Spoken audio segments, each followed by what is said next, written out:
Bismillahirrahmanirrahim. Assalamualaikum warahmatullahi wabarakatuh. Kembali dengan saya Wahyu Aziz Indrayani dari Institut Negeri Agama Islam Salatiga dengan NIM akhir 118 Prodi Psikologi Islam. Nah, di sini saya akan mempresentasikan mengenai kontrol dalam variabel di mata kuliah psikologi eksperimen. Nah, di sini kita membahas di dalam bukunya Kholikul Hadi bab 5 halaman 120. Nah, di sini ada 5 pertanyaan yang akan kita bahas. Yang pertama adalah apa yang dimaksud dengan validitas internal dan eksternal. Yang kedua, bagaimana cara untuk menyeleksi variabel bebas dan terikat. Kemudian yang ketiga, jelaskan tentang hubungan antara subjek peneliti dan peneliti yang harus dikontrol. Yang keempat, sebutkan dan jelaskan berbagai macam ekstraneus variabel yang mengganggu validitas internal. Dan yang terakhir yaitu menyebutkan dan menjelaskan macam-macam kesesatan dalam penelitian eksperimen. Nah, di sini langsung saja ke pertanyaan pertama mengenai pengertian dari validitas internal eksternal. Nah, di sini mengenai validitas internal. Validitas internal adalah seberapa jauh keakurasian pengamatan peneliti terhadap variabel bebas atau independen dan berpengaruh terhadap variabel terikat atau dependen. Nah, bagi yang masih bingung mengenai variabel bebas dan variabel terikat, nah di sini saya akan sedikit menjelaskan juga mengenai variabel bebas dan variabel terikat. Nah, di sini variabel bebas atau independen adalah semua kejadian atau peristiwa penyebab yang akan diselidiki. Jadi variabel bebas ini seperti contohnya judul penelitian pengaruh game online terhadap minat belajar mahasiswa atau siswa. Nah, di sini variabel bebasnya adalah game online karena semua kejadian atau peristiwa penyebab dari pengaruh. Jadi variabel bebasnya itu game online, dan variabel terikat atau dependen itu yang minat belajar, karena variabel terikat atau dependen adalah pengukuran yang digunakan untuk menilai efek yang ditimbulkan dari variabel bebas. Nah, jadi validitas internal ini hanya menjelaskan seberapa jauh isi dari penelitian yang kita lakukan, akan tetapi tidak menyinggung dari luar penelitian kita. Jadi khusus menerangkan atau menjelaskan dan memberikan hasil mengenai isi dari penelitian kita, karena ini validitas internal khusus dari dalam. Begitu. Lalu lanjut ke pengertian variabel. Maaf, ini ada typo. Jadi ini yang benar adalah validitas eksternal. Jadi validitas eksternal itu seberapa jauh hasil dari eksperimen tersebut dapat digeneralisasikan pada populasi atau populasi lain dengan subjek, waktu, dan ekologi yang berbeda. Jadi ini maksudnya seberapa jauh hasil penelitian kita dapat diterapkan di luar dengan subjek yang berbeda, dengan tempat yang berbeda, akan tetapi penelitian yang kita gunakan itu sama. Begitu makna dari validitas eksternal. Kemudian soal yang kedua yaitu cara menyeleksi variabel terikat dan variabel bebas. Yang pertama yaitu mengenai cara menyeleksi variabel terikat. Nah, cara ini yaitu menyeleksi variabel ini harus didasarkan pada pertimbangan teoritis, meskipun dalam banyak penelitian pemilihan variabel terikat juga ditentukan oleh pertimbangan praktis. Jadi, maksud dari cara menyeleksi variabel terikat, tadi kan variabel terikat itu sama artinya dengan variabel akibat. Bagaimana kita menyeleksi variabel akibat ini pada pertimbangan teoritis, meskipun banyak penelitian, pemilihan variabel terikat juga ditentukan oleh pertimbangan. Nah, jadi seperti contohnya di dalam buku Kolikul bab 5 itu ada contoh tikus dikenakan radiasi. Nah, maka kita menyeleksi tikus yang dikenakan radiasi itu mengakibatkan apa. Nah, di sini juga disebutkan bahwa contoh tikus yang terkena radiasi itu mengakibatkan apakah level aktivitas tikus selama di kandang. Nah, jadi kita meneliti aktivitas tikus selama di kandang itu bagaimana, terus kemudian suhu badan tikus apakah stabil atau tidak, kemudian emosi tikus yang diperlihatkan ketika mencoba melepaskan diri, apakah dia berusaha sebisa mungkin atau dia biasa saja pasrah. Kemudian ada berat badan tikus. Nah, berat badan tikus ini semisal di dalam kandang dia mengalami penurunan berat badan atau yang lain. Nah, ini contoh dari cara menyeleksi variabel terikat. Kemudian lanjut ke cara menyeleksi variabel bebas. Nah, cara menyeleksi variabel bebas ini adalah dengan cara mengetahui dan mencari tahu sebab-sebab yang terjadi dalam variabel dependen. Nah, kita harus mencari tahu. Cara menyeleksi variabel bebas ini adalah kita mencari tahu sebab-sebab yang terjadi. Seperti contohnya, kembali lagi ke contoh di buku Kolikul, itu ada tikus yang diberikan radiasi. Nah, apakah tikus yang diberikan radiasi itu ada tidaknya radiasi yang diberikan? Nah, jika peneliti tertarik untuk mengetahui hubungan antara dosis radiasi yang diberikan pada tikus dengan tingkat konsumsi makanan, maka nanti akan ada berbagai macam level radiasi atau yang lain. Nah, jadi cara menyeleksi variabel bebas ini kita mencari tahu sebab yang terjadi. Nah, apakah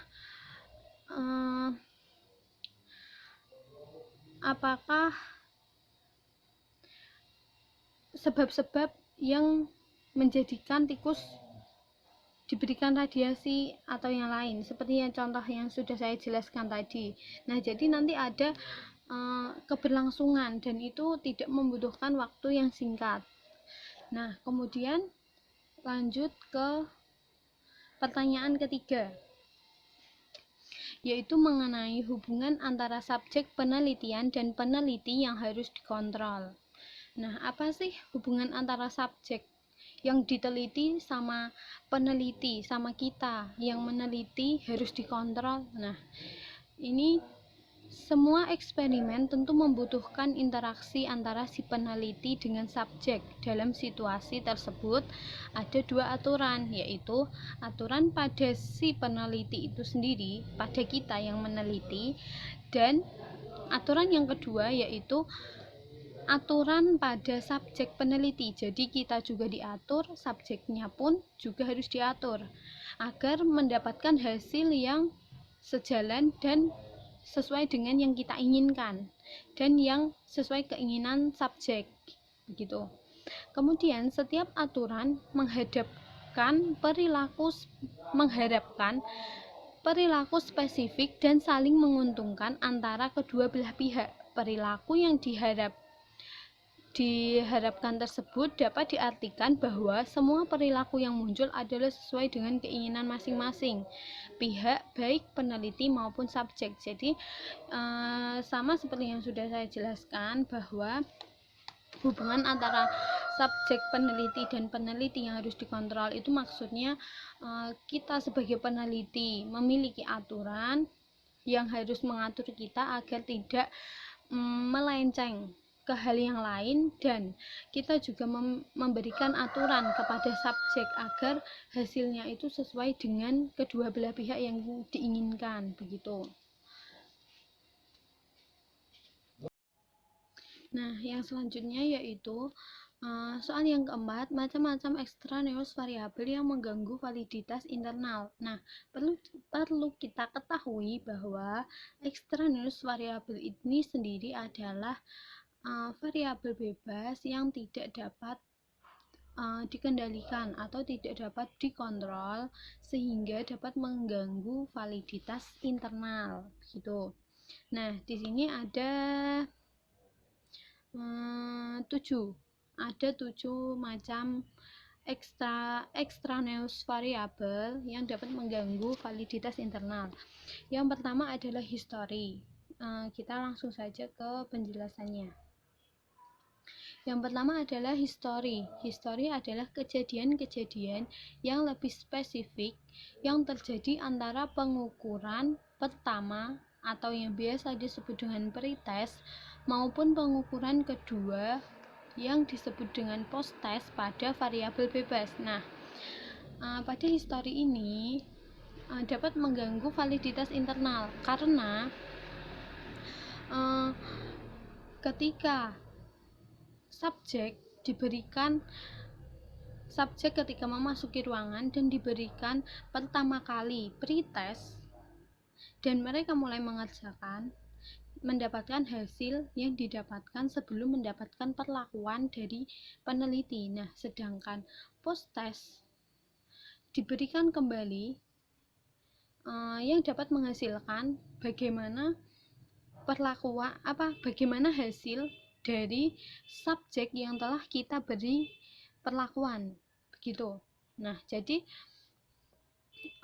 ini dapat mempengaruhi hasil di akhirnya nanti jika pretest dan posttest itu hasilnya sama, karena tidak menutup kemungkinan banyak subjek yang telah hafal atau masih mengingat soal pretest dan jawaban mereka dan kemudian akan diulang di jawaban pada saat posttest begitu.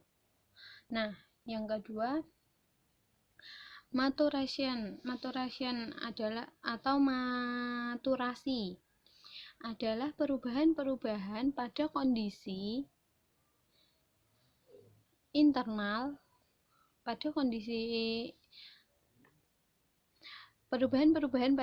internal individu, baik dari perubahan fisik maupun biologis yang terjadi sebagai konsekuensi dari berjalannya waktu.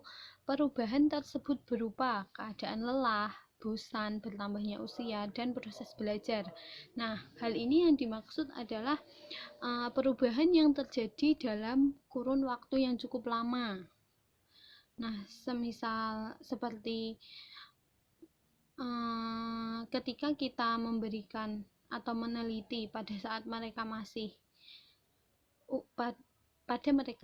usia sekitar 11 tahun. Nah, kemudian kita meneliti atau mengambil hasil pada saat mereka berumur 17 tahun.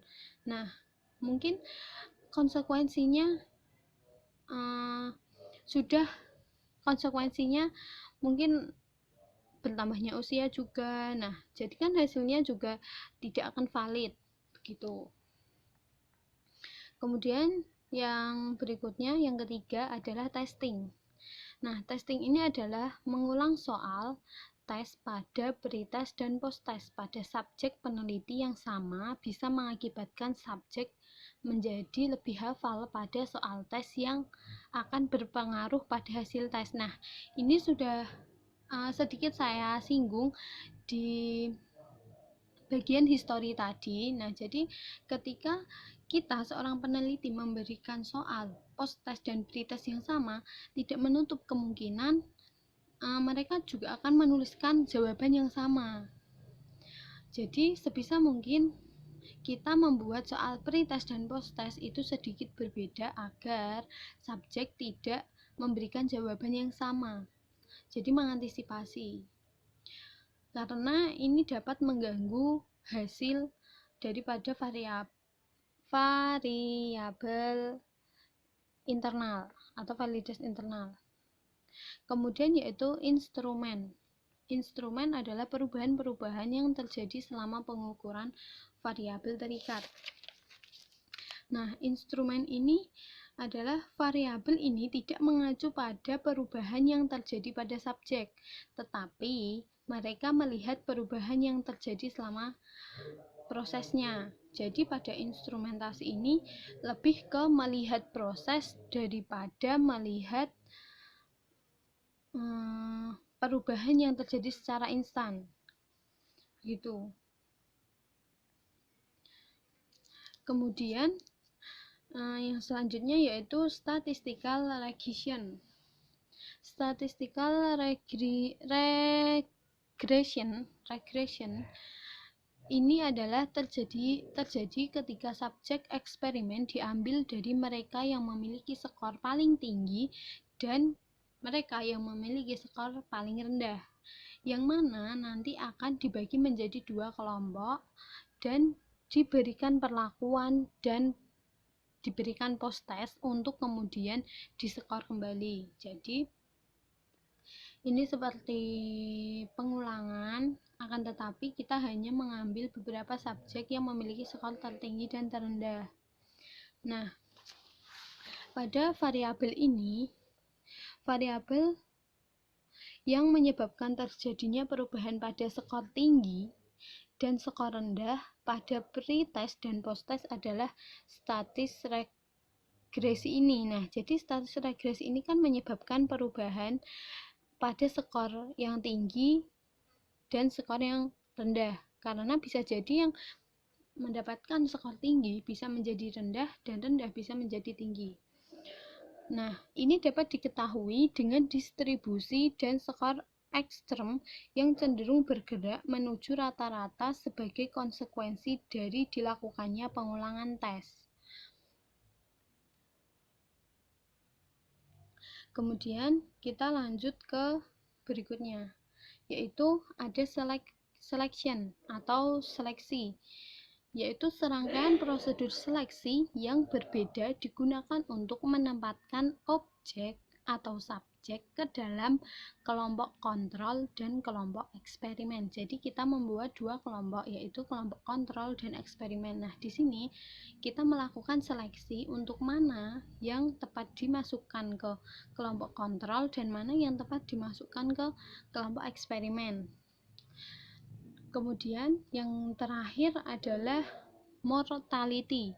Mortality ini adalah keadaan di mana kehilangan subjek dalam jumlah tertentu dalam proses eksperimen, baik yang menggunakan objek manusia atau hewan. Nah, jadi semisal nih kita menggunakan penelitian sejumlah 100 subjek.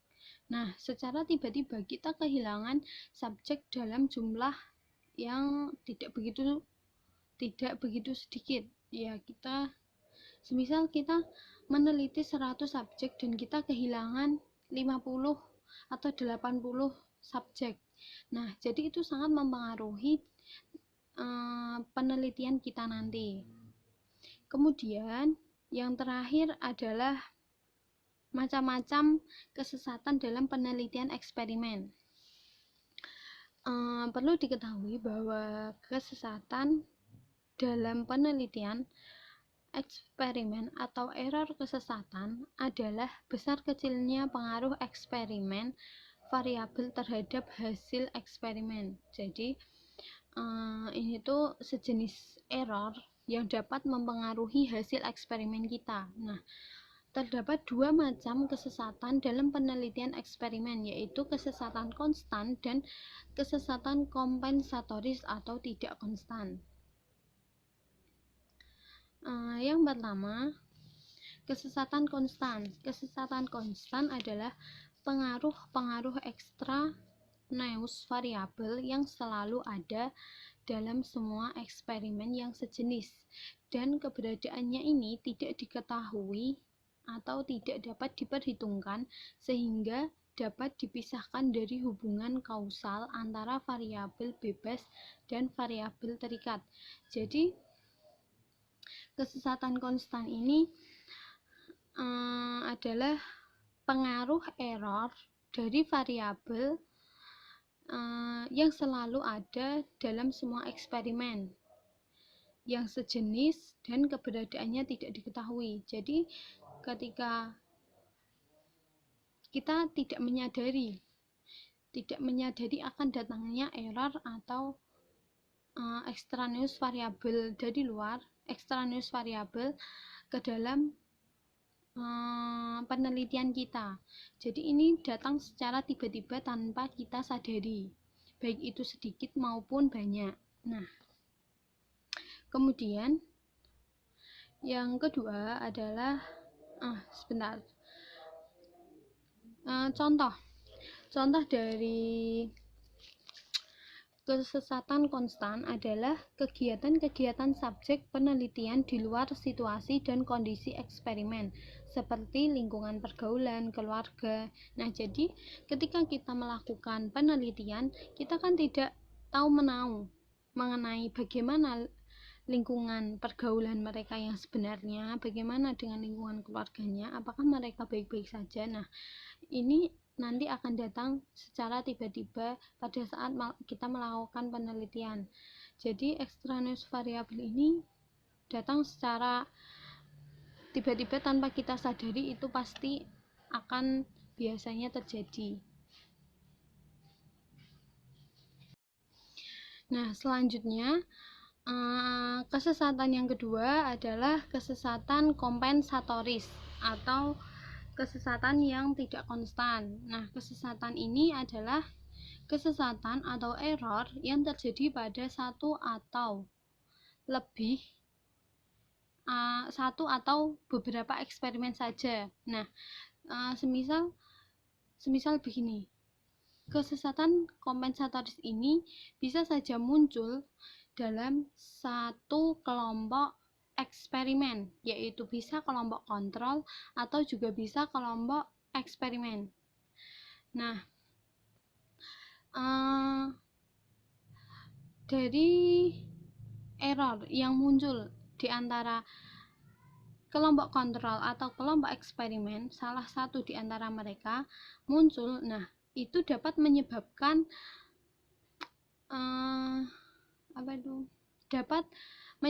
perbedaan di antara kedua kelompok tersebut. Nah, selanjutnya perbedaan yang muncul di antara dua kelompok tersebut bisa menyebabkan hasil atau bisa mempengaruhi hasil dari eksperimen kita. Nah, mungkin cukup sekian penjelasan dari saya mengenai materi yang sudah saya paparkan.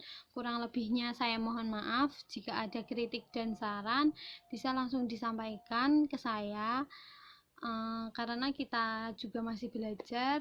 Jadi kritik dan sarannya sangat ditunggu untuk membangun kedepannya agar menjadi lebih baik lagi. Dan semoga materi kali ini bisa bermanfaat dan berguna bagi kalian semua. Demikian presentasi dari saya, kurang lebihnya saya mohon maaf. Wassalamualaikum warahmatullahi wabarakatuh.